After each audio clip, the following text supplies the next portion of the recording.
A station covering all of the DMV. This is DC News Now.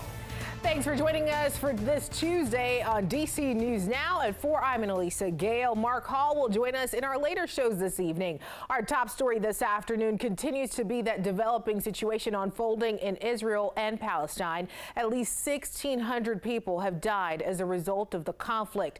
Now, Israel has reportedly used countless airstrikes in Gaza, and Palestinian terror group Hamas has continued to kill Israeli citizens as well as other people from other countries around the world, including at least 14 Americans. Earlier today, President Biden promising aid to Israel, strongly condemning the Hamas attacks. And as the war rages on, the fighting has led to increased security around Jewish buildings around the DMV. DC News Now's Dave Laval joining us live from outside of a synagogue to tell us what's being done to protect the Jewish community in Montgomery County. Good evening, Dave.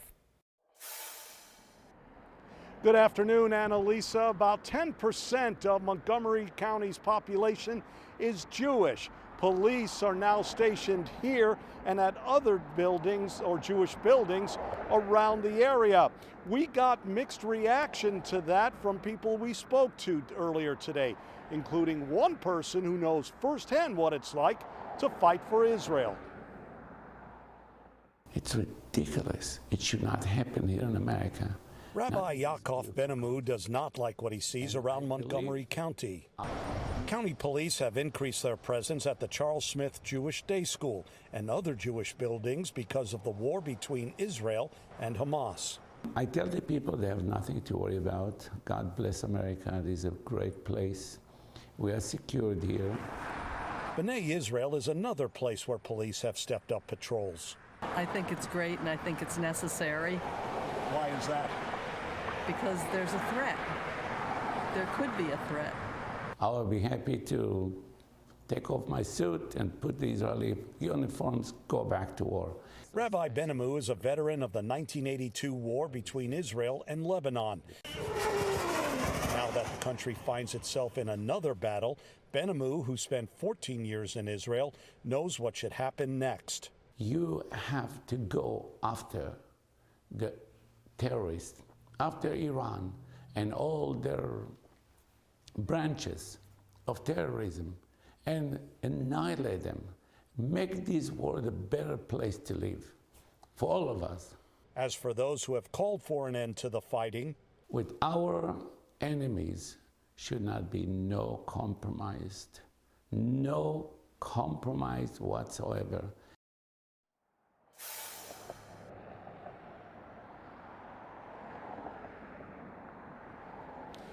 the one thing everyone we talk to agrees on today is they want Israel safe and secure.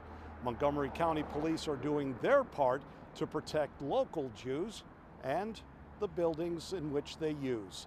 We're live in Rockville. Dave Laval, DC News Now. Dave, thank you. And that increased security can be seen all across the DMV. Our photographer capturing the increased police presence around the Israeli embassy in D.C. earlier today. Mayor Bowser said the department will be stepping up their security at the embassy and places of worship in the district. Also, amid the violence, U.S. leaders are working to determine how many hostages Hamas has taken. One woman from Fairfax County says she saw a video of her 12-year-old cousin in the hands of terrorists. Haley Milon covers Northern Virginia for us. She has her emotional reaction this afternoon. Abby Owen is from right here in Fairfax County, and now she lives in Tel Aviv. She tells News Nation that she woke up on Saturday morning to the sound of sirens going off, and she proceeded to check in with family members living across Israel. What unfolded was a nightmare.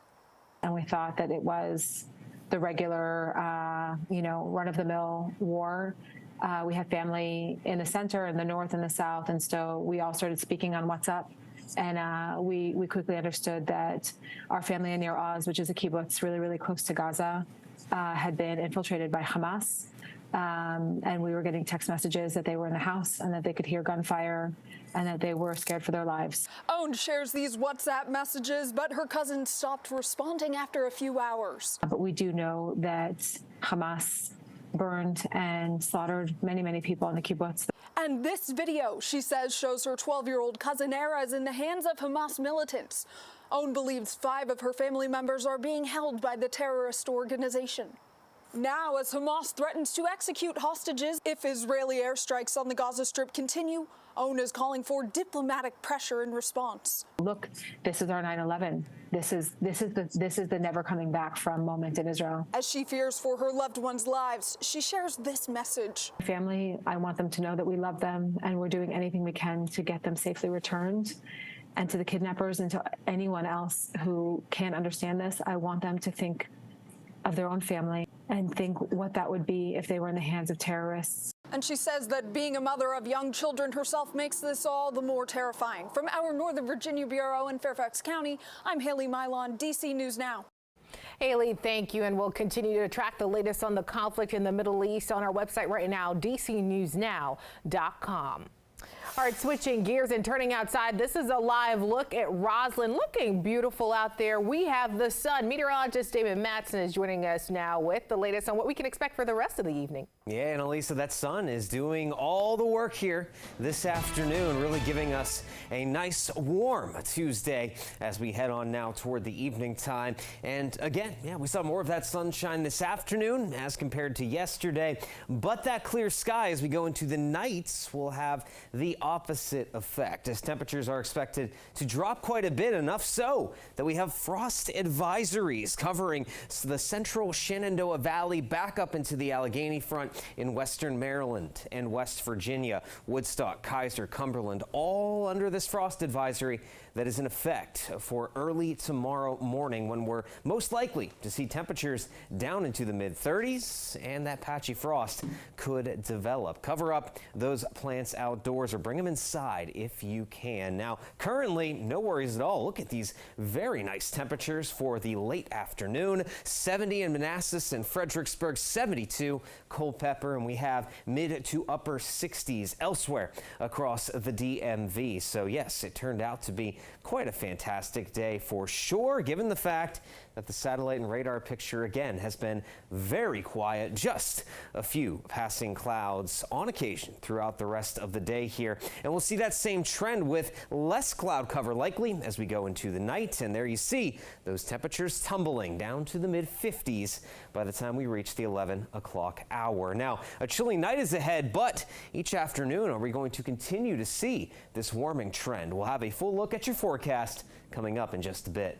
All right, Damon, thank you. Turning now to Virginia, leaders and gun violence advocates are touting the success of the state's red flag laws ahead of November's election for Commonwealth's attorney. The law means that people can ask courts to temporarily take away a person's guns if they pose a threat to themselves or to others. Hundreds of other risk orders have been granted in Virginia since the law was implemented in 2020. Lori Haas, his daughter, is a survivor of the 2007 mass shooting at Virginia Tech, where 32 people were killed. She says red flag laws prevent that kind of tragedy. These risk orders are being used against people who would threaten others, threaten harm to schools, threaten harm to workplaces, threaten harm to loved ones and family members. The risk orders do not go on a person's criminal record, but they temporarily prohibit the person from buying, owning, or transporting firearms. Well, developing now in Maryland, Bowie State University has canceled classes for the rest of the week after 2 teens were shot on campus during homecoming weekend. The school shared on X that they want to give students and staff more time to address mental distress. University officials have met with student leaders to discuss how to better support students. This comes nearly a week after 5 people were also shot at Morgan State University. And turning back to the district now, an update on a story we brought you last week. A CVS store in Northwest Washington has rows of shelves that are empty. Like other stores in the district, this store has been a victim of theft. DC News Now's Leonard N. Fleming is joining us live from the store in Columbia Heights. And Leonard, what are you learning from CVS right now? And Elisa, one walk through these doors behind me at this CVS reveals a store that is devoid of shelves and items on these shelves. And at this point in time, it's puzzling to those who shop here. A walk through the doors of this CVS in Northwest DC shows a troubling theme. From the frozen section to other important items normally seen on shelves, nearly every aisle in the store is bare of merchandise. Security officers and customers say this store is a frequent victim of rampant theft. William O'Haron is a frequent shopper at this CVS and is troubled by how the store isn't stocking its shelves. I come frequently to this CVS because it's on the way to the VA hospital, and seems like 6 months or so it's been total chaos in there. You can't even find an item because everything's on the floor, scattered on the shelves, and it's like the employees don't care. And I saw one day when I saw kids going in there, and I don't think they were paying for anything, and it's really a shame. It used to be a nice CVS. CVS had no further comment from last week, but they did reiterate that they are not going to close this store. Annalisa? And Leonard, what else did you witness while you were inside the store? This has to mean a lot to the community. How are they feeling about this? Well, it's an interesting point here. We were here earlier today and we watched 4 young men who walked to the doors and they saw the security officer and the MPD officer and they walked away. And the officer I talked to said that that literally was a deterrent for these kids to come in and take things off these shelves. Reporting from Northwest DC, Leonard N. Fleming, DC News Now, back to you.